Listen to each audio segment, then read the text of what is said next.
That's Rocky, isn't it? That was Rocky by Dave. Thanks, Dave. Welcome to the VideogamerTV.com podcast. Actually, it's Video Gamer UK messed that podcast. intro up badly. I messed it up horrendously, but I'm rolling with it because like I'm it. a professional idiot. My name's Matt Lees. I'm joined by Chris Bratt. Hello. David Scammell. Oh, all right. You came to me well early there. I know. I thought, are we mixing it up again? I thought I'd mix it up. But, you know, actually, weirdly, a lot of people in the last podcast were saying, when's Dave going to sit in a different position in the room so he gets called earlier? Yeah. Because I go for the clockwise. But this time he hasn't moved position. Nope, still here. I just thought I'd mix it up with a bit of a zigzag. Zigzag. Finally, Scallywag. it is Mr. Simon Miller, Supporter of hoods. supporter of hoods. Yeah, I want to start wearing hoods all the time. Yeah, we've now reached the kind of era of the podcast studio in which it becomes frosty, and you can't go into the podcast studio without at least a jumper and or a scarf. And a hood. Simon's going to get an Asbo. Yeah, I mean, no, honestly, I mean, you know, we do work in Croydon and walking around with a hood. It is funny because I often walk around with a hood because it's chilly. But whenever I walk into the Sainsbury's down the road with my hood up, I do get followed by the security. Oh, I love that game. I love usually, the yeah, game. it's great. I do it on purpose. If I ever go into a store and I notice I'm being followed by security, I deliberately start acting dodgy to see how far I can push it. Love that game. I Great do the game. opposite. I go in my hood and I realise that they're walking, and then what I do is I pop my hood down and I deliberately start looking at something really middle class. I just go straight for the hummus, and then they go, oh, it's just another twat. I literally will pick something random up, look left, look right, look really, and put it down, and kind of scuffle off like a crab. Don't worry, it's just like a crab. panic over. It's just a twat or a crab. It's just a giant crab. Not a chav, it's fine. I enjoy that game. Anyway, so what have people been playing this week? Who wants to kick it off this week? So I've been playing Need for Speed. Everyone's talking about Need for Speed. The Rivals. I've heard it's the only The good Rivals. next-gen game. I've played better next-gen true. games. Dun, dun, dun. No, it's all right. It's all right. One of the problems I have with it is that it gives you this big open world to kind of explore and find new things, which Need for Speed has done for a while, but it doesn't let you do it. Just by being in the world, it's trying to punish you. So you play as a racer and a cop. When you're playing, there's two different career paths, essentially. Do You can they switch between them. integrate? Oh, you okay. Right. They're individual, but you can go back and forth between each one. And when you play as a racer, just by being in the world, the cops will chase you. So if you're trying to look for stuff, or if you're hanging around for a buddy to come join you or whatever, and a cop just goes past you, you're automatically punished for being there, and you just enter this pursuit, and it just kind of ruins that element of freedom, which is what they're trying to push. And I get what you mean. I mean, one of the things I loved, and I'm glad Steve's not here because obviously Steve hates Burnout Paradise because he worked as QA on it. Yes, it's instantly so it kind of ruined him. him. But I loved Burnout Paradise, and I love that because it did feel like it reminded me of like the N64 era of adventure games like Banjo-Kazooie or whatever. You'd spend ages just exploring the world and thinking, how do I get up there? How do I get that? Yeah. But you're in a car. And they kind of carried that on last year with Most Wanted. Most Wanted was basically Burnout Paradise 2, but with the licenses for the cars. And this is kind of a cross between that and Hot Pursuit. It's more Hot Pursuit than Most Wanted. And it's fun. It just has all these design flaws in it. I don't think it's as good as a lot of people have been saying it is. Especially the online stuff, host migration stuff is rubbish. Like Yeah, so what are you talking about? What do you mean? So the idea of the game is that you're meant to play it online all the time. So there can be 6 of you in the world, and that can be split between as many racers or as many cops within that 6. You can have 2 racers, 4 cops, etc., etc., etc. But there's a host. So as soon as that host leaves the game, say you're in a race, it does the host migration thing. So it pauses freezes the whole everything, game. But it seems to carry on the game before it actually brings the screen back to you, so you can hear the race still going on through the speakers. And you then turn up, you'll then get put back into the game, and there are people ahead of you that weren't there before, and you're like, well, hang on a minute, and it just completely breaks the whole thing. So I'm just playing it offline now, and it's a game that's designed to be played online that I'm just playing offline. It's bizarre, but yeah, it's stuff like that. It feels like a game that they've rushed out. It's Ghost's first game. It's funny, there seems to be a real trend with next gen of the fact that at the moment, whilst the potential for amazing stuff is there, especially with online infrastructure, it feels like they haven't even carried over like all the stuff that games have started getting right. Yeah, for that sort of game, weird. It shouldn't be peer-to-peer type stuff. It should be dedicated server type stuff. Yeah. I don't know why they've gone with it, but it's bizarre. It's weird. Odd. Yeah. Odd. Other than that, is it good fun when you play it on your own? It is. It's just not as fun as when I've played it at preview stage with friends. Do you know what I mean? So it's that kind of game that when everything is set up... Sounds like the problem is you haven't got any friends, Dave. Well, I haven't got any friends playing on Xbox One. That's the difference. Yeah, when it's all set up to be played, when you've got your friends there, when it's all working how it should be, amazing. But in the real world, it doesn't really happen like that, does it? So much? No, that's a good point, actually, to be honest. I mean... previewing multiplayer stuff at events is a real difficulty, actually. And I think that's something that pops up a lot. And I saw some journos on Twitter having a conversation about this the other day, actually, about online games and review events and the way that games are reviewed. It's always tricky with that, but particularly with online games, because either the option is you do it under their guys close to servers. Yeah. I mean, I've been at stuff before, like events with multiplayer, where like if the server crashes, like... the guy who's in charge of the servers is literally like in the next room. Yeah. So it's like, oi, mate, can you come and like, yeah, brilliant. Just switch it on and off. Like you can just like switch on and off servers. Well, obviously that's the thing. Like we played Battlefield 4 at a review event, and that's obviously got a bit of controversy for the problems that it's got. But that was played on a closed network. It was played on a wired network. Yeah. It's so difficult to. And it's difficult because of the fact that you kind of, you can take that. I mean, a lot of people might say, well, you shouldn't do that. You shouldn't play these games on a LAN, or or even when you're playing like a Call of Duty events, you play on Xbox Live, but it's still like not proper Xbox Live. It's partner net, and it's sort of quite clearly controlled. And actually, you might be getting more server bandwidth than you usually would, or it's impossible to really know. But at the same time, their arguments are fair. They say, well, this is the only way we can do it. Yeah. If they say we can only do this using a LAN or using private servers, you kind of go, well, yeah, it's not out yet. So I don't know, but as things move online, I guess things are going to have to. Things are going to have to change as more games move into that infrastructure. Well, I just hope the consoles, in terms of the way that the games come out, changes enough to fit for it. Because, I mean, obviously, what we've got at the moment, particularly with PC stuff, is early access has just become a thing now. Almost to the point where it's a bit dodgy. And actually, me and Chris have played quite a few games. It almost feels like you're testing it. Yeah, like sometimes it's a bit of a jip because you pay £7 for a game for early access. And sure, you get the full game when it's out. But initially what you get is like, this is kind of spoiling the full game for me in a way. Do you see, there's a little bit of a tangent here, but a week or 2 weeks ago, Goddess was on sale, even though it's still in early access, and people have crowdfunded it anyway. Yeah, wow. It was part of the Steam sale. The whole Goddess thing leaves a very dirty taste in my mouth. A completely different situation. That's weird. Yeah. So early access can sometimes it's all dodgy, man. It's all dodgy. I've got to say, actually, the Double Fine stuff is quite dodgy. Oh, got no money, but we'll hire Elijah Wood and Jack Black. Yeah. A-listers. A-listers. That's it. And I mean, Jack Black may have done it for free because he's done stuff with the past with them. Well. He was in, I used to live in Bournemouth, and Jack Black was just walking around Christchurch the other day. Friends saw him. There you go. Useless knowledge. Chill out. Going to bloody live it up in Bournemouth on Double Fine money. Motherfucker. Yeah. What's it, twat? No, but I mean, actually, I've got to say, like, if you haven't seen it already, because if you do follow stuff on YouTube, or if you just listen on iTunes, then I did actually make a video yesterday, which was the VGX show, which is, for those who don't know, it's the new name for the VJs, which is a Spike TV Game Award show. It's basically hell. It's like 3 hours of really unpleasant, awkward shit. But I made a little comedy video about that. But one of the jokes in that was about the fact, and it was like, it's insane, the fact that Double Fine had the balls to about 6 months ago say, we've run out of money, we're going to do another wave of funding from the crowd. Yeah. And then you're like, how do you run out of money? And they're like, it's really hard to calculate these things. And it's like, well, actually, no, like loads of studios your size or smaller know how to budget. Just budget. They've budgeted wrong, clearly. Well, yeah, they've gone, we've gone over budget. And then they have the balls to be like, hey, look, guys, we've got Elijah Wood voicing the main character. It's like, why? 2 problems I have with that. 1, obviously the whole money situation. 2, I don't want Elijah Wood voicing anything. He's got a terrible voice. I don't know. I think it sounds quite good, to be honest. I think the game itself looks pretty sharp. I think it'd be good. If they had Elijah Wood as a stretch goal, right, with a Kickstarter, if they had, like, if we get this much money, Elijah Wood's going to voice it, fair enough. But just a sort of bonus extra, it's like, well, that's cool, but...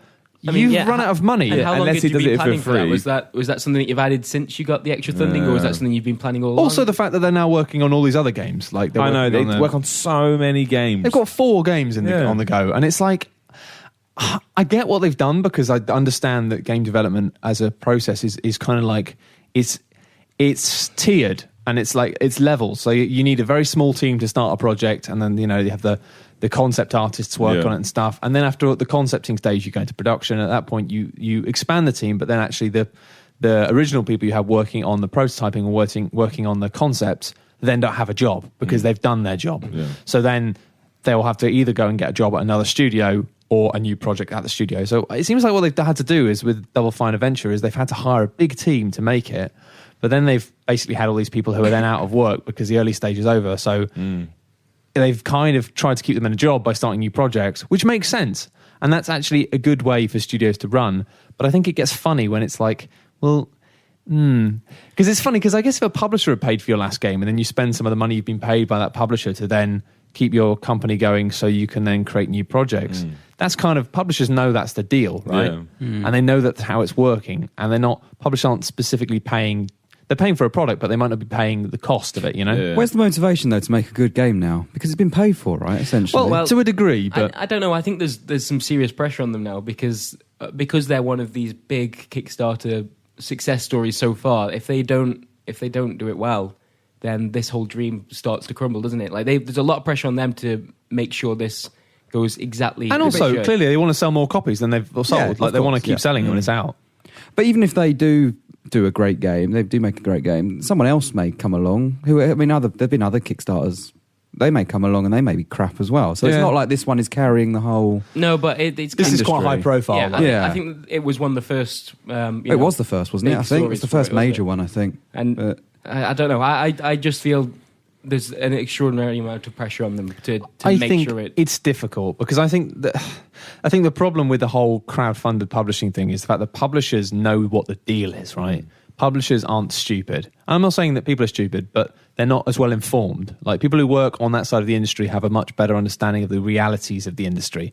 And they know that when they say give a studio a couple of $1 million to make a game for them, that they're not going to spend every penny of that money on making the game. It's part of the deal. They pay them to do it. How they then spend that money on the game, as long as they... internal management. Yeah, exactly. They can then spend that on R&D, on new games. They can spend it on new staff or whatever they want. You know, it's their money. The contract is signed. But with Kickstarter, there's very much more... You're not saying... you're not funding a studio. I think that's what I'm trying to get across. You're not saying I'm giving money to a studio. You're giving money for the creation of a product. Yeah. And if it's not entirely transparent that money from that is going anywhere else... even though that may be the norm and how studios function, hasn't really been communicated to the masses. Yeah. And they've been doing these little studio diaries and stuff, and they've been doing these diaries and video diaries showing you the process, but I don't know if they've really been too open about that side of the process. And actually, you know, as far as I'm concerned, it feels like the kind of transparency that's a bit fuzzy. Yeah. When it's like, hey, I'll show you behind the scenes. And then you go, well, can I have a look at the spreadsheets? And they go, well, no, you can't. Yeah. You can't look at the spreadsheets. It's like, well, it's a weird situation where as a backer, you are technically a very small share, but you're a shareholder in a way, but you're not a shareholder because you don't get access to the information and you don't get any kind of benefits. Yeah. I agree. I think they need to release something. They need to release something fast, and they need to, you know, if you're going to roll out these stars, explain, you know, it's not your money. Well, it is your money now, but you know, it's a different source of money. You need to say how much you're paying these people, really, because if you invested in Broken Age, maybe you didn't want that.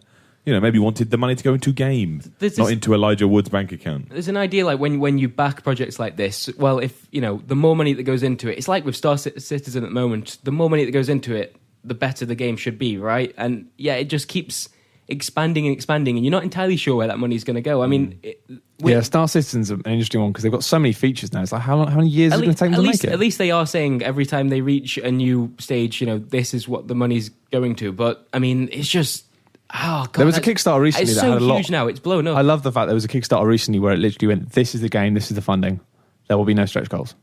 And just because, like, saying, look, this is the project that we've worked out that we can make this project. We don't want to keep adding stuff because otherwise we're not going to. And you know what? I feel really fucking sorry for, like, people who... I've seen a lot of games where people are trying to bully them to, like, make Wii U versions on the low versions of the Kickstarter. And they're like, oh, you know, you should be making a Wii U version standard. It's like, it's really intensive to make multiple versions. Yeah. And I know that you want to play it, but it's like... Money doesn't buy talent. Yeah, you've got to be good enough to do these things in the first place. I'd rather have people not working for an extra 6 months on a game to have it on a console that, you know... And these stretch goals must pose a problem, though, surely, because features have to be locked down around the beginning of a game's life. They do. Development. They do. So, and I think the thing is... The smartest stretch goals always seem like they're things that they've already thought about quite a lot. Like, what was that? It sounded kind of a Zelda-like, but with a neon vision style, and it's coming out. It's like a pixelated... I've forgotten the name of it, but it looked amazing. Not Transformer, it was something else. I don't know about that. Sounds good. Oh, it looks badass. Yeah, it's like a little action-adventure. It's pixelated indie style, but it's got awesome, like, cyberpunk music, and it's like a weird mix between fantasy and sci-fi. looks great. But with the stretch goals for that, it was like extra dungeons and things like that, and it was like it all seemed like stuff that they would have planned, quantifiable stuff. Yeah. I don't know. It's just it really leaves a funny taste in my mouth with the whole Double Fine thing. Just because I like them as a company, I think they're good people, but I think that I don't know what they're doing, and it feels odd to me that it's like, really, you're concepting more games. They may end up being great games, but it kind of feels like if you've funded part of that, they need to be more open. Maybe what I'm saying is that Kickstarter needs to be not just project based. It needs to be maybe more like, more open. Like if they actually said like, hey, do you want to help Double Fine? Like, and saying, look, if you give us $20, then you'll get this game and you'll get, and you'll be funding future games. And as a funder, a big pot, and saying as a funder, you'll actually get a discount on all of our future games, even if it's just a couple of bucks or something. But even they make it clear that you're funding them to create games and you're going to get something for it. But I think it's just about clarity. I guess they never realised it was going to be quite so crazy when they started, and now that's happened. They're just trying to figure out what to do with the money. Like at the same time, devil's advocate, like it feels it's nice that a studio is taking it seriously enough with the job churn thing, because people always, a lot of news stories always report on jobs being lost in the industry when most people don't realise that that's just entirely normal. As we said, with the concept to production to polishing, like requires different talents and different quantities of people. So when people say, oh, this studio is letting 30 people go, a lot of people go, oh shit, that's really sad. But actually they don't realise that happens like all the time, like, but just on a quiet basis, that teams expand, grow. At the end of a big project, the team will very often be cut down to a very small team again, and a lot of people they've worked with originally will be hired back probably in about 6 months. And the devs will know that when they join that company. Absolutely. Yeah. I think a lot of people think that when games companies let people go, it's the idea of this family of people who've worked together for 20 years all suddenly being torn apart. And that does happen. But largely with studios, if you go to work at a big studio, people are aware that it's contract work a lot. It's contract work. You're going to be there for a year or something. Same with films as well. Like, if you're a lighting assistant on a film, you don't travel with Warner Brothers, you travel to whoever is going to offer you the next deal. And it's the same with games. If you're good at a skill, you just jump around doing it for the right person at the right time. That's the thing. And I can see both sides of it though, because I do feel that Double Fine are one of those companies where they've worked in lots of companies, they've got a lot of love between them, but it's that difficult thing of being like, well, they clearly don't want to lose their talent. They want to keep giving people jobs so that they are to keep the band together. They're funding new projects. But it's like, get Broken Age out the door. You are running out of. What's that in January? Word I can't. The first half of it is out in January. The first half. Yeah. Flipping it. Is because do certain tiers of backers get certain access to certain halves? Am I right in thinking that, or do you get all of it? I think if you're a original backer, you get both halves. Right. But I think they've made it so that you could pre-order the first half or something. Okay. I don't know. It's fuzzy. It's just basically the whole thing was like, we've run out of money, and I think that they've to then stand up and do a big song and shout about how we got loads of woods. Although I loved it, I must say, I didn't put this as a thing in the VGX comedy video I did because largely it was making jokes over it. But there was a wonderful bit I was saying to Simon where Joel, the actor dude who they brought in, clearly didn't really know much about the industry. Fair enough. I don't think that's his fault. I think it was the fault of the people who brought him in. Yeah. But I loved it when they said, wow, you made $4 million crowdfunding. He's like, yeah. He's like, what do you spend it all on, drugs? And it's like, I mean, like Tim Schafer kind of awkwardly made some jokes and went like, yeah, we spent it all on drugs. But you could tell that Tim Schafer had this thing of going, oh, fuck. Like, just because there was a few times during the show where because he didn't know the industry, he asked questions that were like really on point that most interviewers wouldn't dare to ask. That's good. Which I think, says a lot about what we need to sort out. Really. And he kept taking the piss out of the release date thing. Like, oh, you're actually going to give us a release date. Right, good. Wonderful. Yeah. And even just saying to Reggie about the Wii U, it's like, how many have you actually sold? and Reggie just goes, oh, you're asking. And it's just like... That guy's dead now. It's like... Well, I did actually, I don't know if this was a coincidence, but when I was editing this, because I was looking at it really closely, obviously, and going back over a lot of footage and scanning through a lot of it, I did notice that after that bit where he said, how many of you actually sold? You saw Reggie's heartbreak? They cut, well, you saw that, but then they cut to some like on-screen pictures of Reggie, like memes off the internet, as a light-hearted bit of comedy thing. But then it was only cut for about... Cut to the memes! It's only, well, I don't think that was the intention, but after about 5 seconds of that, they then cut back to the people where they were standing, and Joel wasn't there. And I was like, that's interesting, because it was literally just before that, they had this really awkward thing about asking why we hadn't sold any consoles. Now he's not there. And then they cut back to him looking slightly more dejected and miserable than ever, back on a sofa. And then Jeff came back and joined him on the sofas. But there was just something about that transition. And maybe it's just that I was looking at it for Reggie's a long time. got power. I don't know. I think because I was looking at the way the show was made really closely, because I was just looking at it really closely. Yeah. It felt to me that particular transition from one scene to another felt a bit sloppy and possibly unplanned. And I wouldn't be surprised if when the meme stuff came on, somebody on the set just went, Joel, can you just come over here? Like, come over here. Joel, why don't you just go and sit back over? I don't think they would have had a go at him, but they would have said, we're going to cut over to there again now. So if you just want to go and sit there. Yeah. Because it was like, oh, that's interesting. He's gone now. Someone apologised to Reggie for 20 minutes. I'm sorry, Reggie. I'm sorry. That's the thing. It's so evident. And a lot of people really hated Joel at the VGXs. I kind of really loved him because of the fact that he clearly realised quite early on that he'd made a real mistake being there. He realised that the script on the auto cue was just terrible, like horrible. And so he clearly started going off script a lot because he was like, fuck you, I'm not reading that. It's just bollocks. Yeah. Started making lots of jokes about the show and about gamers and just generally... Actually, no, he was making jokes about gamers, but they were in the script. Yeah. Towards the end, he was just making jokes about the show and about how shit it was. And I just love the fact that he was just behaving horribly and that they clearly were all panicking because they were like, oh, God. Well, a pile of crap. Yeah, I've heard a couple of people mention that, actually, including yourself. But I just can't watch it. I don't want to watch. No, you shouldn't watch it. It's horrible. But it was just a big advert, and I think that was what was funny about it was the fact that I know, but it was kind of funny having him there because usually it's all like, wow, yeah, cool, video games, amazing. But having him being there, like, who gives a shit? It's usually really glitzy, isn't it? Like you got Samuel L. Jackson last year and the big audience, big crowd, and all that. And it was really like Hollywood style. But that works better because that's more like.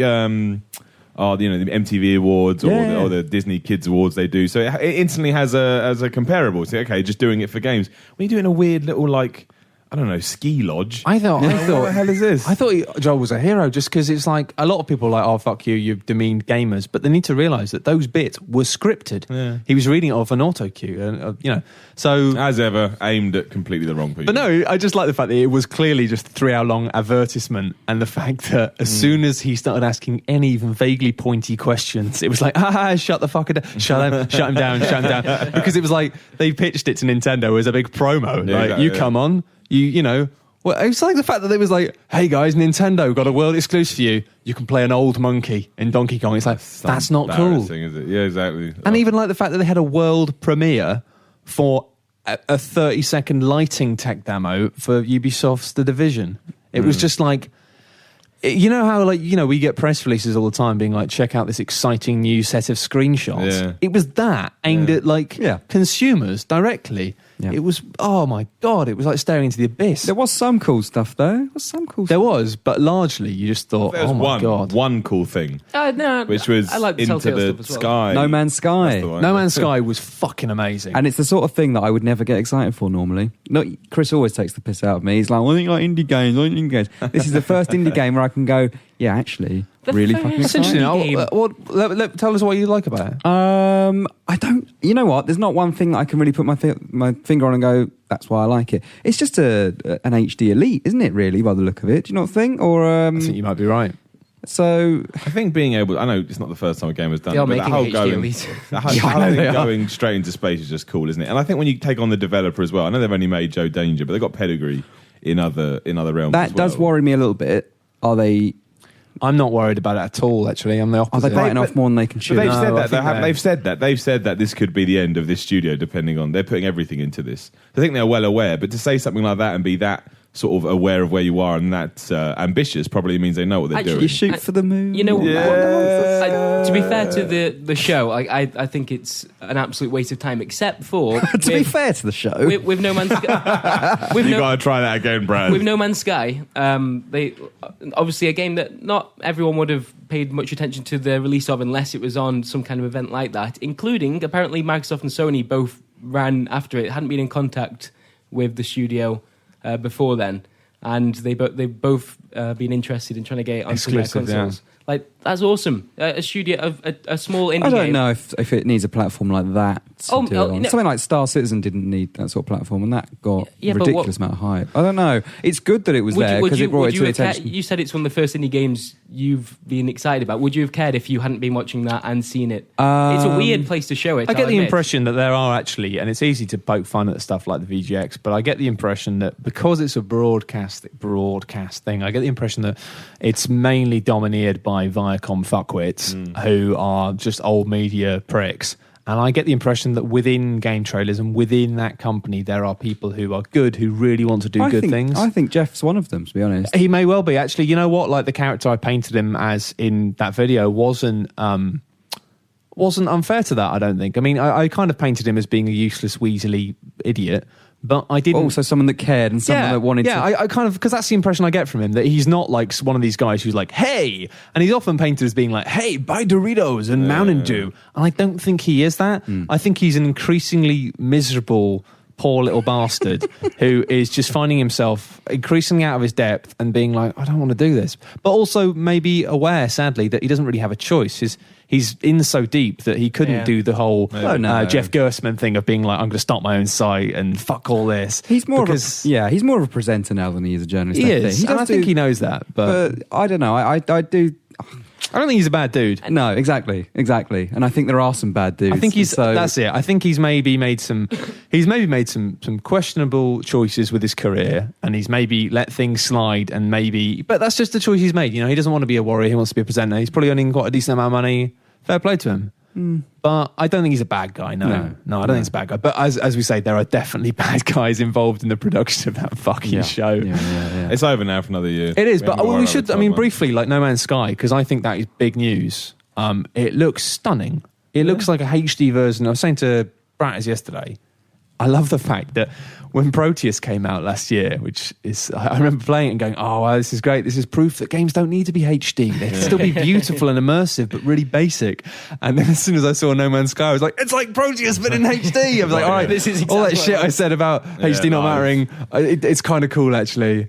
And I was stunned by it. And I think because I love 70s and 80s sci-fi, like films like Silent Running and even just the posters and like the book cover designs for stuff like Asimov. I'm a big sci-fi geek, so I read a thread somewhere saying that they wish No Man's Sky is what Destiny was. And I've seen a few people compare it to Destiny, actually. Yeah, and I think if a big team had taken on something like No Man's Sky, imagine what they could do with that sort of thing, the universe they could build, even if it's not necessarily procedurally generated like No Man's Sky is. I don't know, because I think... I mean, we're getting off track maybe to talk about Destiny, but Destiny I've never really particularly been sold on because it does just sound like Borderlands meets Halo. Whereas No Man's Sky actually sounds quite innovative. The thing is, don't get me wrong with that. Like, I think with Destiny, I'm really excited about playing it because it is a cross between Borderlands and Halo. And it's like, in marketing terms, it's a very simple but a very easy sell. And I think that's why, it's very Activision, I'll be honest. In fact, it's like, that's something that's easy to pitch to gamers. It's going to be like Borderlands crossed with Halo, and you know what? It's going to play really fucking well, and it's going to be really good. It's just Bungie, one of those studios where it's just like, it's not going to be bad. It's going to be really good. But as you say, it might be perhaps a little more bland than it could have been. Yeah, it does seem a little bit heartless in terms of that. I'm sure it will play absolutely lovely, but I'm not getting excited about the characters they're showing or the worlds they're showing that much. I might be on my own there, but it just hasn't quite grabbed me. And I don't felt know like why. The characters in Halo have been weak since Halo 1. Halo 1 had like an awesome main character to be fair, who was basically a tank. That's very true. I never played Halo for the characters. I played it because I thought it played really, really well and loved the multiplayer. So maybe, you know what? Fair enough. If that's what they're aiming for and they managed to do it again on this ridiculous scale. And please stop being so fucking pretentious. When they put their announcement out the other day about their delay, it was just written so horrifically. I was like, oh my God, you guys, please just get a grip. What did it say? I can't remember the exact wording, but I was reading it thinking, you are so far up your own arse. Like, it's unbelievable. Please. They made Halo, Halo 3 was shit. So was Halo 2. It wasn't shit. That's nonsense. Well, actually, Halo 4 was the best thing to happen to that series. You are. I don't know. Look, actually, you know what? I'm not gonna, because I haven't played Halo 4, so I can't like full on jump on board Dave's side here. But I will say that I jumped into the Halo series at Halo 2 and I played it split screen with a friend. Played the whole campaign. Played it the whole campaign in about a day. And I've got to say, I finished it and thought, that was pretty shit. And then I played Halo 3's campaign, and there was so much hype for Halo 3 that I kind of got into it more, and I enjoyed the campaign more. But then actually, I think the more I looked at it, once the hype had cooled down, I'm like, it's not actually very good either. Again, my favourite part of Halo 3 was the bit at the end where you had to drive the warthogs over the bits. And that was basically a callback to Halo 1. Halo 3's campaign's absolutely boring. Still one of the best games I've ever played. The multiplayer. Well, that's the thing, is the multiplayer in Halo 2 and Halo 3 continued to be awesome. Yeah. But it was weird because because I went to Halo Fest. This is funny, I can probably say this now, but I went to Halo Fest about a year and a half ago when I was working for OXM. And it was out at PAX in Seattle, and we basically got sent over there by Microsoft to cover Halo Fest for Microsoft's, well, not Microsoft's magazine, but an Xbox magazine. Yeah. Fair enough. People fucking love Halo. I get that. Thing was, I didn't really get Halo or like Halo at all.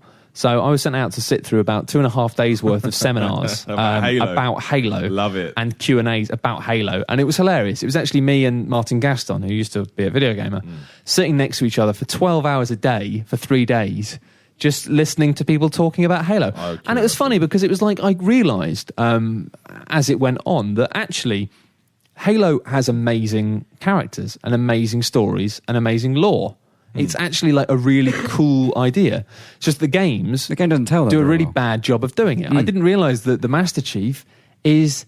They're fucking awesome. The Spartans, right? This is like mentioned in some like audio logs or something in one of the games. But the way that the Master Chief Spartans are made is that they are kids, basically. They did a series before Halo 4 to promote that. With like a... online series where the kids are taken away and take these kids away, break all their bones, and then make them into like assassins. And the whole point about the Spartans was that to begin with, the Spartans were used as basically Black Ops assassins. They drop them in, go in someone's house, kill someone. They were like killing political dissidents. And you know what? If they made a fucking Halo game where you do that, where you go and kill kids in their beds, I'd fucking buy that. And I found that with Gears as well. The best stories in those series are being told outside of the games. No. I don't understand why they can't just merge the whole lore into a decent game. Like, why? I just think it's a shame because the whole thing with Master Chief is they just made him this sort of like the chief. They made him such a hero, and having all that darkness as such a backdrop, and actually also making it such a fucking like self-centered backdrop. Like it's like, oh, the chief, he's had a really hard life because they broke all his bones and stuff.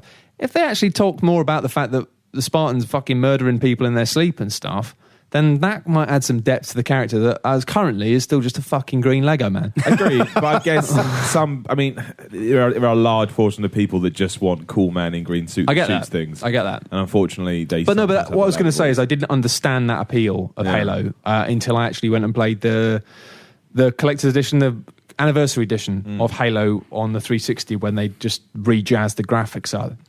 And playing the original Halo, it was the first time I played the original Halo, and even though it was a game that was like 10 years old, it still played fucking nicely. Yeah, the original Halo. Really and the sensation of moving around and killing stuff, they haven't quite nailed that since. Like, that first game feels fucking badass. Like, you feel like a walking tank, and you're taking on whole alien armies on your own, and it's tough, but it's doable. Yeah. And when I played that, I was like, this is why people like Halo. But interestingly, they haven't quite nailed it ever since. Yeah, no. So I'm interested to see if Destiny has that kind of identity, that kind of feeling that you get in your chest. I think it will be tough, because I always wonder how many people are Bungie fans and how many people are Halo fans. Yeah. I think the latter camp is a lot bigger. So, I mean, if Bungie can't sell people with their idea, how many people are going to jump aboard? I don't think people will buy it just because it's made by the people that made Halo. No. Because they're still Halo games. And that's an easier sell than should I play the new game. That's an interesting idea, Halo fans versus Bungie fans. But I guess Halo 4 hasn't maintained its audience. Died a death, really, isn't it? Yeah, it's strange. We'll see. Maybe they are waiting for Destiny. Maybe they believe in the developer. Oh yeah, I think Bungie are an incredibly talented group of guys. I mean, they basically made Xbox Live, didn't they? From what I understand. But what I've got to say, though, actually, finally, I've got to say on No Man's Sky is I've met the guys a couple of times at Hello, and I have just been blown away by how good they are. Because when I played Joe Danger, it just absolutely did my nut in, to quote Danny Dyer. It was just perfect, because I reviewed, before I met any of those guys, I reviewed Joe Danger for OXM, and I thought it was just, at first I was like, oh, this is a simple little cheery game. And then I realised that the attention to detail on the art and the visual style was just impeccable, and it was just lovely. And then I started to actually realise how the mechanics of the game really worked, and realising this whole like the way you could use the boost and the wheelie and the jump at the same time. And yeah, a lot of people said this. It was this incredible finesse to it. It was an incredibly advanced system, but then you realise that wasn't just something you worked out, and the game was built around that. So it had this incredible layers of you could play it like a really easy game, but then there was this incredibly advanced game on top of it. Yeah. And it didn't require you to go into an advanced game mode to do it. At any point, you could be halfway through a race and you could suddenly go, I'm going to step my game up. And I'm going to do something fucking hardcore. That's the thing. It never really clicked with me. And I think because I was trying to play it like Trials, and I don't think you're supposed to play it like Trials. And yeah, I've gone back to it about 5 or 6 different times, and it's still, I can't get into it. And I don't know why that is. I think it is because I'm trying to play it like a game that it isn't trying to be. I think maybe because I didn't like Trials after playing Joe Danger. Right. Because I think that Trials is much less interesting. Well, there you go. I think that's probably sums up, doesn't it? They're 2 drastically different ways of approaching it. And I think the difference is that in Joe Danger, there is that Trials stuff. And there are challenges in there, and lots of them, that are really hard and do require that kind of perfection of Trials. But it's not just about that. And I find Trials frustrating in the fact that what's lovely about Joe Danger is if you get really fucked off with a challenge and you just can't do it, there's so many other simple fun things you can do instead that are equally satisfying. Like you could go for a time trial badge, or you could go for a stunt badge, or you could just try and find all the coins in an area. Or it was a wonderful mixture of a puzzle game and a racer. But what I loved about it is I think I reviewed it and I was like, it feels like a mixture between Sonic the Hedgehog, Tony Hawk's Pro Skater, and some other stuff. And all of the influences that I felt were really strong in that game. I then, after I met the guys, they showed me the original design document for the game, and it was like, it almost mirrored my review. And that just blew my mind, because so often when working on a project, and I know it's just from personal experience, your original vision and what you actually get ends up being different because of compromise that happens. And to see the original design document and see what they'd made and see no compromise, I was like, fuck. Fuck. You guys are good. And it makes me think that all these people at the moment, when you have people like old franchise, and people want them to come back and they want types of games to come back and be as good as they used to be, you kind of think, you know what, a lot of these big devs, they've got these older dev teams that have been around for 10, 15 years.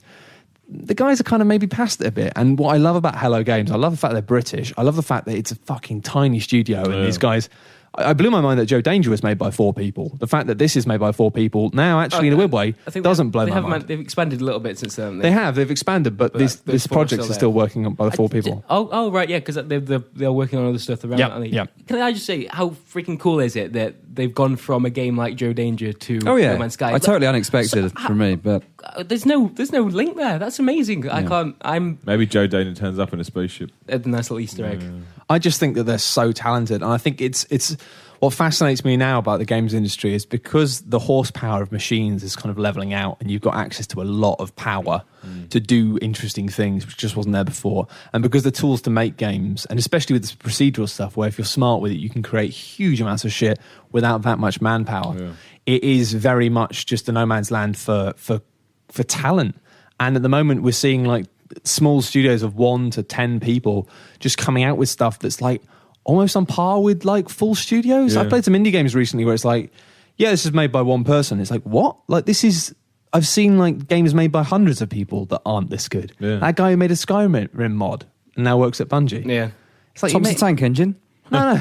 He made a whole fucking Skyrim adventure mod that was just looked like the work of hundreds of people. And it's I don't mind. Yeah. It's mental. There's some manly talented people out there just waiting in the wings to be hired by you. I don't know, but I think Hello Games are going to be a big force. Hired by you? I don't know. By me? I have no idea. I reckon I wouldn't be surprised if within a couple of years Hello Games will be massive. I think this is going to make or break them, definitely. And Rocksteady, they were a small studio and they made your fucking favourite game. Yeah, I did, yeah. I like the thing with Rocksteady as well, is they're so particular about who they hire. You have to go through about 7 interview processes before they let you in. Yeah. I like that. I get that impression. They don't fuck around. No, they don't take any shit. You're either going to go in there and help them, or you can go away forever. It's just interesting because it's that transition between developers like ID Software, id, not id, sorry, 3D Realms. 3D Realms when they eventually shut down, and it was what have you guys been doing? And it's they've just been playing World of Warcraft for 15 years. Yeah. Who knows? Who will ever know? And it's that 2 ends of the spectrum of the kind of older dudes sitting around, maybe not on the game as much as they should be, and these young, feisty. So, talking of id, I wonder how long they've got left. To be honest, because they've just had John Carmack leave as well.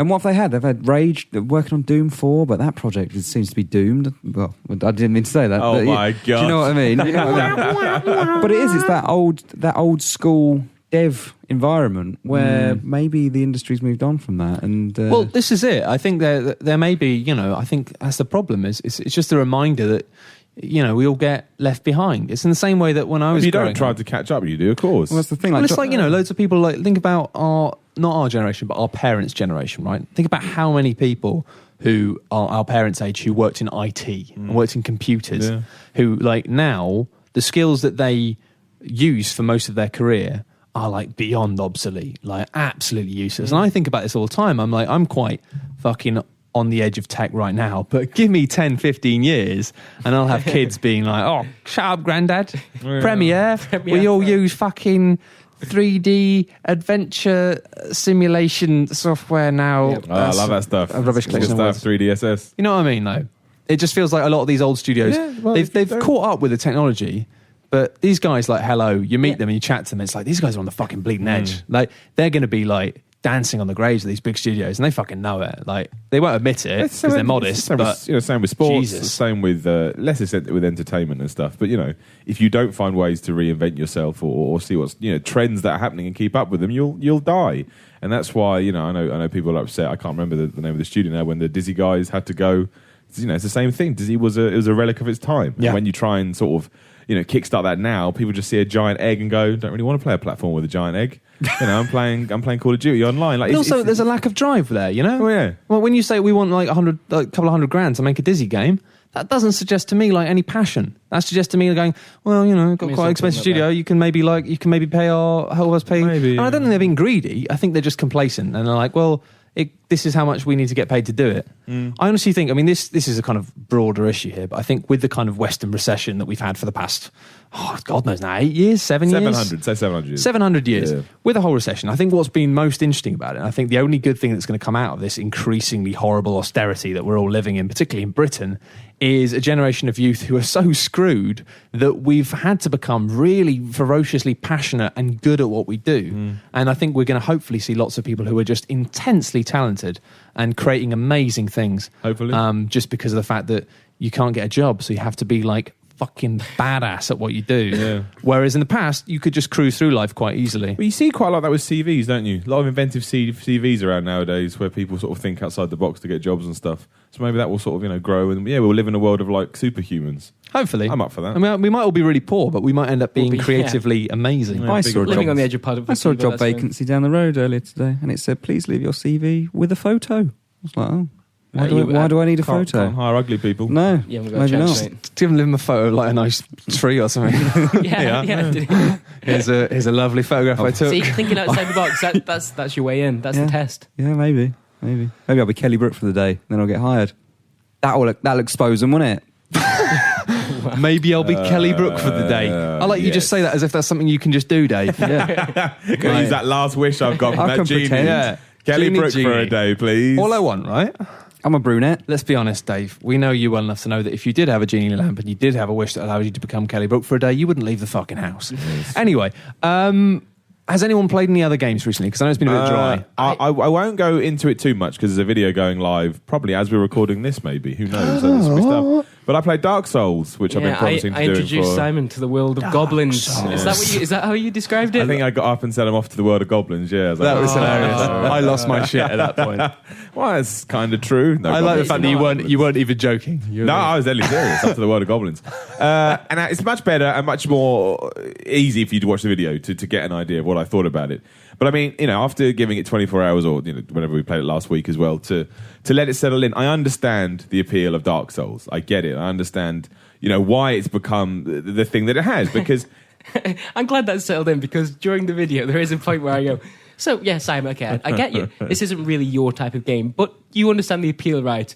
This is the worst game I've ever played. I think that's after someone had just stabbed me in the head. Yeah. And I do get it. And, I understand that it's nice to have a game that doesn't sort of follow the modern day trends of hand holding and, checkpoints and all that kind of stuff. But it kind of takes old school game logic but merges it with incredibly innovative ideas. And that's really cool. It's an interesting game to have. But it's just not my game. Like, it's just, I mean, maybe I wake up one day and go, no, I want to go back, I want to keep doing it, but the perpetual nature of getting my ass kicked over and over and having to keep going back to points that I've done, hundreds of times. It just breaks me. It just breaks me. I feel like I have a responsibility to ask this. How many controllers were harmed in the making of this video? I threw one. At me. I threw one controller at Brad. At Brad, just in his general direction. But yeah. It's funny. I think I honestly reckon you should give it a bit more of a chance at home on your own when you're not trying to worry about being on camera or whatever. And just because it's funny that what you talk about there is, again, it does take a while for that game to completely click. And I think you think you've got it now, but I don't think you have. Especially when you talk about the whole thing of having to backtrack. There are some points in the game where you think, oh God, I've got to go all the way back there. But that doesn't happen until you've played for like quite a while. No, I mean more the stuff when you die and you have to go through that section again to get to the section that you can't do. So you have to redo the section that you can get the bit you can't do. It's not just that, it's the thrill of getting back to get your souls. Because you can keep dying. Get excited about that one. Well, that's the trick. It's not exciting. It's terrifying. Right, okay. But I think maybe the difference is because you knew you were just playing it for a stream, right? That you weren't invested in it because you kind of knew you were probably just going to play it for half an hour and then never play it again. Whereas obviously when you're playing it properly, you want to continue through the game. You want to beat the game. And so because of that, it means every time you die, it's not an irritation. It's like it's a risk. It's a big problem because then you might have like 4,000 souls. You haven't lost those if you can get back to them. And if you get back to them and activate them, then if you die again, that's fine. You can keep dying again and again and again. And actually, that one section right at the start, when you're on your way to the tourist demon, which is the bit in the video, which is the classic bit that most people know, is actually a bit of a trial of fire because that bit is really hard when you first start the game because it requires you to really understand the game in terms of using your eyes. The guys chuck firebombs down from the roof. If you'd looked, you would have noticed that. If you look at them again, you can maybe shoot them with an arrow, or you realise they can't throw them all the way over the bridge. So if you stay on the right side of the bridge, and you start to basically realise that the game is trying to break you, but there are lots and lots of things. There are so many ways for you to beat the game if you look. But it's that thing of like you fail and fail and fail and fail, but eventually you get to the point where you go, right, you get back to your body, and if you've died like 6-7 times, you end up like, you've got like 15,000 souls because you haven't lost any. And then you can go back, you can upgrade, and then, you can become slightly more powerful and give yourself an edge. But the problem is it means that the backtracking back to where you've died never really feels like a chore because you have to, as soon as you start treating it like a chore, you'll die. And if you know that you had like 12,000 that's souls, very true. If you become complacent with it, then all of a sudden you get murked by. I guess it's the equivalent of like if you played it knowing that you probably wouldn't play it after that. It's the equivalent of playing poker without money. You know what I mean? Yeah, I guess. All right, but I may go back to it. But I mean, I haven't got to this point, where you're at, and I'm sure many people are. So it's hard for me to understand that. I may go back to the moment. I just do feel like it was torturous. But I will try and get to this stage where that makes sense to me. But at the moment, it just doesn't. It's so far from where I'm at the moment. But I've played it for a couple of hours, so it's not. There is a fair point there. I think we ended up, because of how the video worked, we were treating the tourist demon as like the last boss of the game almost, because you could almost you could almost kill him, but if you died, you weren't really interested in building up souls and trying to worry about what happens after that boss. That's true. It was just get back to the boss as quickly as possible and try again. And isn't that frustrating that we've got to run through this stuff again? That I think. I understand why. Yeah, that's not how you play it. And it's not how you would have played it. It's not that you were playing it wrong. I guess that you were playing it as a stream and the aim of the. Yeah, and I know what you're saying. It's one of those things. But I think you should definitely try again, honestly. I'll probably keep saying that forever. All right, well, if I can try and update you on a weekly basis, I will do. But just have a go at home. Because honestly, the other thing as well is I know this is a constraint of our streaming setup, is that because of the microphones, we have to keep the volume on television quite low. And the sound design and the audio in that game is fucking lovely. Yeah. Honestly, I reckon you play that on your own with a bit of volume on, not a vast amount, just enough, give it enough. Just a little bit. It's so immersive. As a world, it's like fucking wow. We will see what happens. So far, murder. Just give it another chance. Absolute murder. You didn't get it. You didn't get it. And I know you can. That's the only reason, because I know that the games you like, you will love it. You just need to get through that wall. Okay, well, we'll see what happens. I'll keep you abreast. Let's just jump over to some questions. I think it's been a bit of off the wall podcast today, but to be honest, no real new games. So it's December time, isn't it? We'll go quiet now. Every now and then you get like a game like Avatar that comes out. Do you remember that? Avatar. When Ubisoft released Avatar in the first week of December, and it sold 8 copies. Well done, Ubisoft. That's good work. The game was terrible. Yeah, but now there's none this year. It's all quiet on the Western Front. Time for you to enjoy Christmas. Oh, yeah. Lovely. Christmas time. Exactly. Fucking drinking wine. I think that's how it went. Classic Christmas as well. Drinking all the wine. Come on, Brat. Right, I've got some questions Ask here. me some sexy questions. I'm not sure what's sexy, but we've got some from the forums. question time. That's making me feel uncomfortable now. Slip off your trousers. No. Make some hot Trousers. cocoa. Rub your Trousers nipples. on. Oh, yeah. I'm on it. They've been taking his trousers off so long, baby. Berolda from the forums asks, hi there. Hi. I just wanted to know how to buy PSN cards online. I'm not from Europe or US. Please advise. Why don't... Dave? How do you buy them online? Yep. Well, you must be able to buy them in the PlayStation Store. Go to the play. Is that actually? Oh, he Our answer is go to PlayStation. Oh, he Store. Go to PlayStation. He wants actual cards. Yeah. Go to local Right. Sort game him out, retailer. Dave. Important from Amazon. Yeah, buy from Right. Amazon. There you go. There you go. Other brands are available. Thanks for your question. We've got a question from Alec about the VGX. In terms of what do you think of it?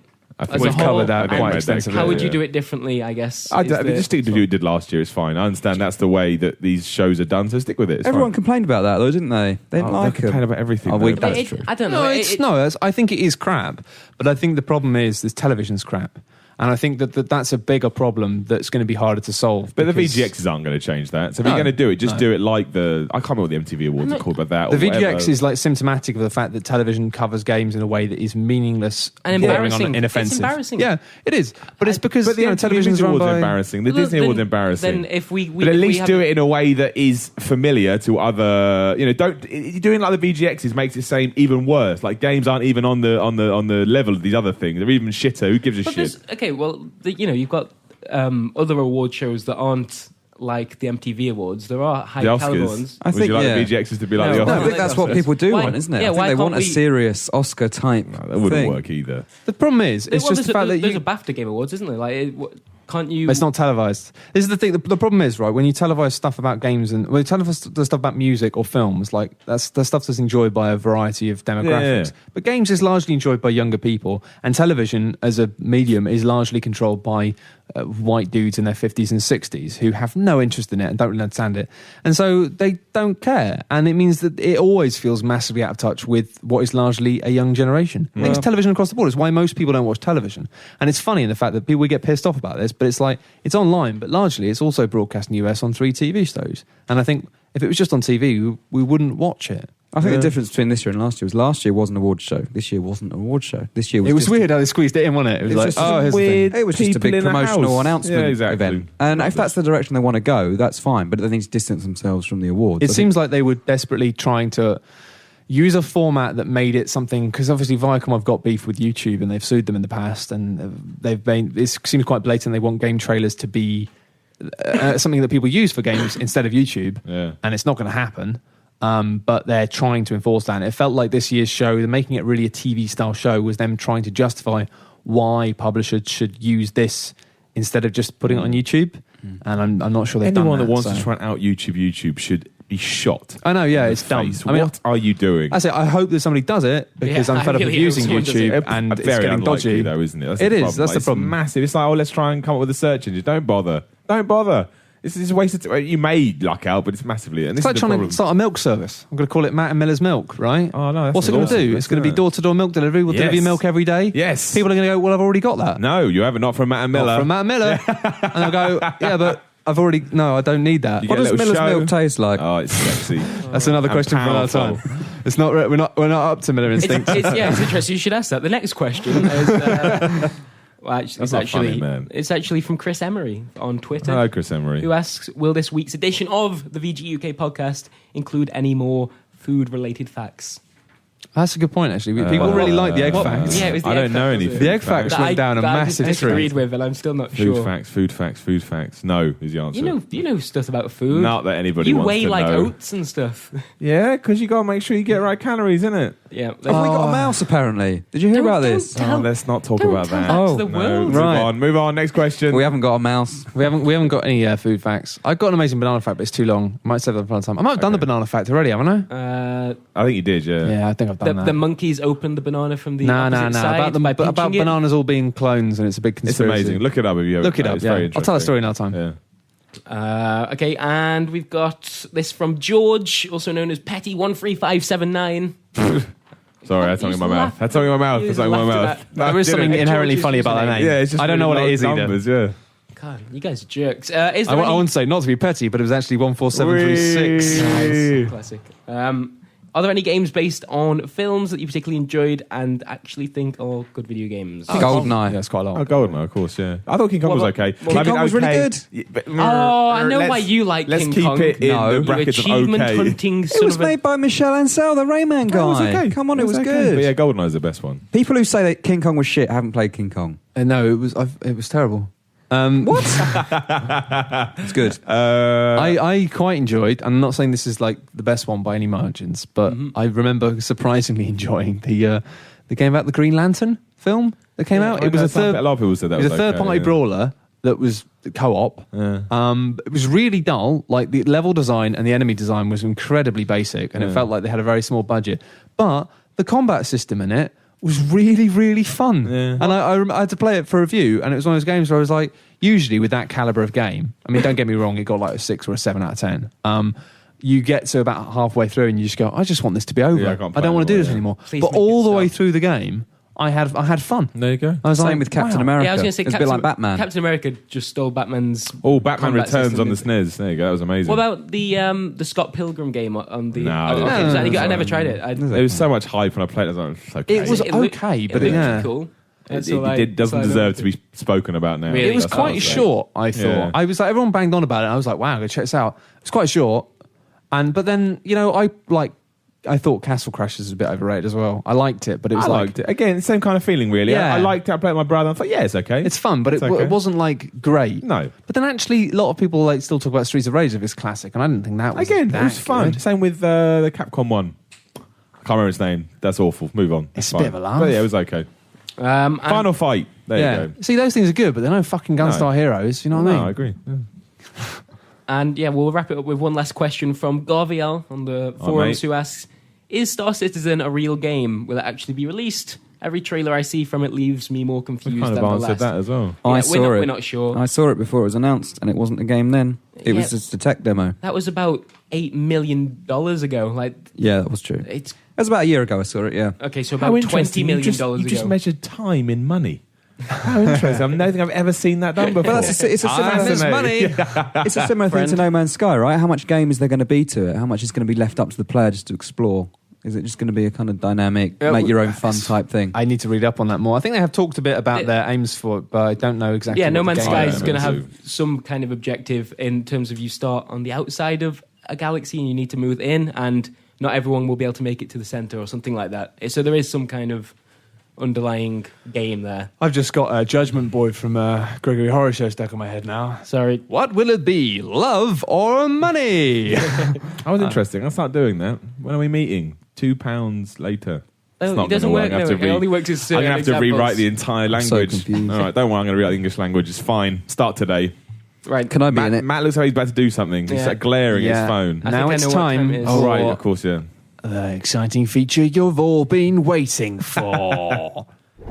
Miller Instinct.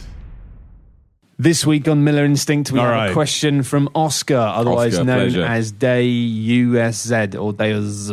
There's Hello, Oscar. The question is quite simple, Miller, and obviously it's Miller Instinct, so I'm going to need an immediate reaction. of from you. course. Do you save the girl or the children? Oh, God. Shit. The children. That was genuinely horrible. Well, no, what about... Oh, dear, I'm going home. The children. Well, I guess you've said... But the girl, that makes it sound like she's young as well. Well, I don't know. I mean, I think you've chosen the right answer because children suggests children's plural. multiple. do you want It to know could have something been- terrible? I think my gut said girl. I think I said children because my morality happened to Were you kick in picturing a hot and- girl that needed saving? No, I was picturing like... But they all sound like children because he's the term girl. So I thought it was like a little girl There could or a have been bunch like of 4 children. million children or one girl. No, nothing weird. No, don't spin that. That's weird. It's not. Sorry, Bratters. Don't What? bring you true into Yeah, this. you don't know how many children. I think you picked the right answer. Yeah, you got to go with... Oh, that's a horrible, You've saved more that's a lives. horrible You've question. saved more lives. Sorry, It's a that was quantities amazing. game at Well this done, point. Just killed Dave. someone. There was one that was like hoodies or turtlenecks, but I was like, nah, fuck that. Let's go for the That's big dogs. That's not even a question.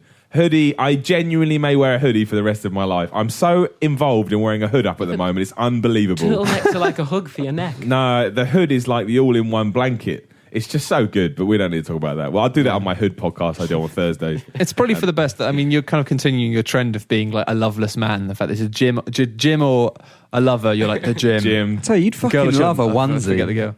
No, I was with a mate the other day. I went to Centre Parks this weekend and my mate came out wearing a onesie. I almost murdered him. He almost died. He may listen to this. What were you doing, boy? You know? it was terrible. I've got to admit, right, I own a penguin onesie, right, that I occasionally crack out. Is it ironic? No. An ironic onesie. I don't know. That's the thing. That exists. No, it does. I don't know. I don't think it was. I think I bought it because loads of people were buying them, and it's actually, to be honest, it did get me through a couple of very cold winters, and there is something quite fun about. I'm sure they have serve a purpose. But the thing is, I don't like it when people wear them to be wacky. Yeah. I wear them like I sometimes like the idea of just being wandering around the house on my own, drinking cups of tea as a penguin. That makes me happy. Okay, but that's all right. as soon as there's somebody else, I get it. as soon as there's somebody else there, it's not cool anymore. Yeah. I don't like it. But when I'm on my own, cool, man. when I'm on my own, I'm just like walking around genuinely pretending to be a I was penguin. going to ask, do you change how you walk? Of course I do. Of course I do. Man came up to me at 8:30 this morning dressed as a fucking Rudolph. A Rudolph. I think you mean a reindeer.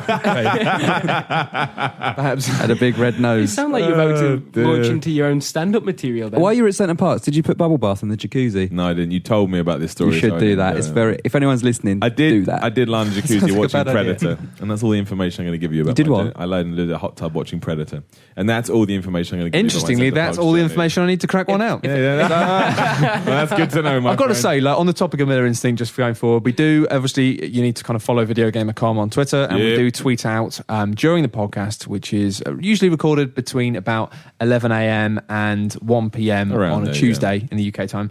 We Wednesday, do tweet out Wednesday. Wednesday. On Wednesday, and we do say Miller Instinct, and you have to reply. A lot of people, I'm just going to get this out of the way, a lot of the questions are always, would you either or not go to the gym? Don't bother, because I know Miller well enough. There was one today, right? It says, would you rather not go to the gym for a month or make out with Matt for a month? And it's like, I don't want to ask that. That would have been amazing. I'm not asking you that question because I don't want you to answer that, because you'll probably say that you'll Is make that- out with me for a month. Is that a continuous... Well, no, making out that's the session? thing. Like- It raises all sorts of questions. Just with the gym things, know that there's maybe one thing, and I don't even know what that thing would be, so maybe try and not. I always want to go to the gym. He's just said he I'd would say make that. out with you from... That's not what I said. I think said he would. I always want to go to the gym. I think if we actually put him under duress, he'd probably go, well, how often do I have to make out with you over a period of this month? See, I'm probably the Let's get the opposite. details. You'd have to go to the gym for a month or make out with Matt. I don't know what. Yeah, no, if I had to make out with myself or go to the gym, I'd go to the gym. Yeah. This has become awfully That would get strange. Yeah, it has become a bit weird, hasn't it? We should probably go on to, we've got a brand new competition. We have indeed. Okay, so when you guys think about Christmas, what do you think about, Dave? Come on, give me... Hate. What? No, okay, well, that's ruined it, hasn't it? Come on, this is a festive podcast. Wine. Cheese and wine. Cheese and wine. Mistletoe. Dave. Death. Death. That could be fair. Well, you Lose know, loved ones at Jesus Christmas. died, didn't he? Unfortunately, He you're- died so that you could have a BMX. Yeah, fact. When did Jesus die? It was Easter, right? Easter, you idiot. And he was Right. born at Bethlehem. Okay, well, you're all In wrong a anyway. manger. You're all Bethlehem wrong. Hospital. Bethlehem Hospital down the M1. You know what? I'm not going to say that out loud in case I'm horribly wrong. What's the quick talk things? Okay, so Christmas is actually about making money. Okay, that's No. what That's it's not about. what I thought. Unfortunately, we Wow. scuppered your joke. Yeah, well, Why is Christmas about making money? Because you So you sell can buy video the games to presents. kids and Don't be make, so negative, Chris. Christmas is about death. Okay, yeah, how is that worse?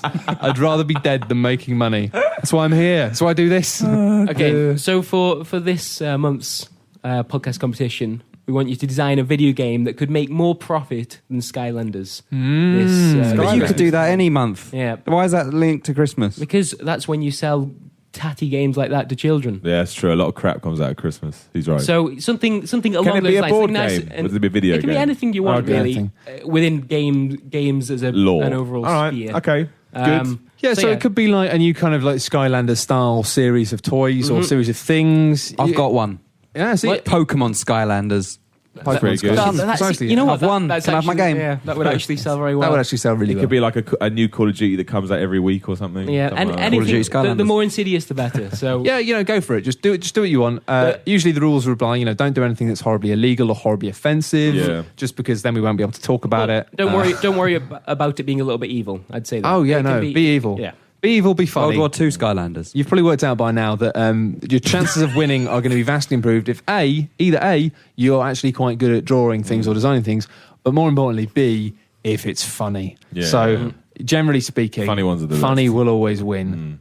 Just like in real world life. Interact that funny gland. Yeah, so if you'd like to enter the competition, there'll be a thread on the forums. Just send a picture or a video, whatever you want to do there, and we will do something with them. Or if you can't think of a funny idea, just draw a stupid fucking Christmas thing. Yeah. And we'll all have a good laugh. Exactly.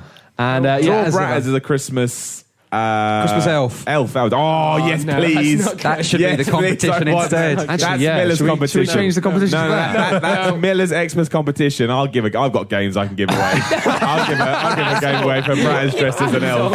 Oh, that's amazing. And then what we can do is we can... Oh, yeah. Draw Bratters as an elf, right? And then what we'll do... But make sure you've got a clean background. If you draw them on a background, then, fine. But make sure you provide a clean version as well. Because then I can cut them all out. And I can make like an amazing Christmas card montage. Oh, yes. Just like That's terrifying. all of the Bratters elves, like an army of them, but all the different ones on one big Christmas card. And just to clarify, you can't pick the game for this. I just have a bunch of games I can You'll just send you, get but some I will games. send you. Yeah. I send you like loads. If you want to go trade them in or something, you can as well. Make sure they're proper retail So games. if you want to trade them in.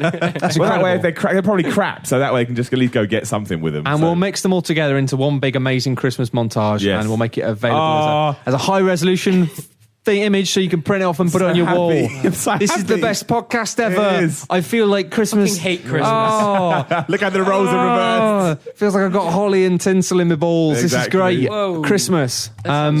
And thank you very Woo. much for listening to the VideoGamer.com UK Is our podcast next week, the last one before Can you Christmas? get the name right? Probably, isn't it? probably no. Fucking hell, So next boys. week will be the last podcast before Christmas, and we'll hopefully have an update on the elf of Chris Pratt. How's his elf? I'm going to And, get drunk. It's going to be amazing. We could actually, yeah, On the maybe. podcast. Should we do it pissed? Yeah. Well, I don't drink, so I won't, but you guys can. Oh. You I'll just get- support you in it. Don't worry. We can leave you a little plate with some mince pies and a carrot on it. Sounds lovely. You know we'll all eat the carrot, right? Yeah, I know. No, too much sugar in it. Quickly, move on. Right, Move on. we're leaving now. Goodbye. Bye. Bye. In a carrot.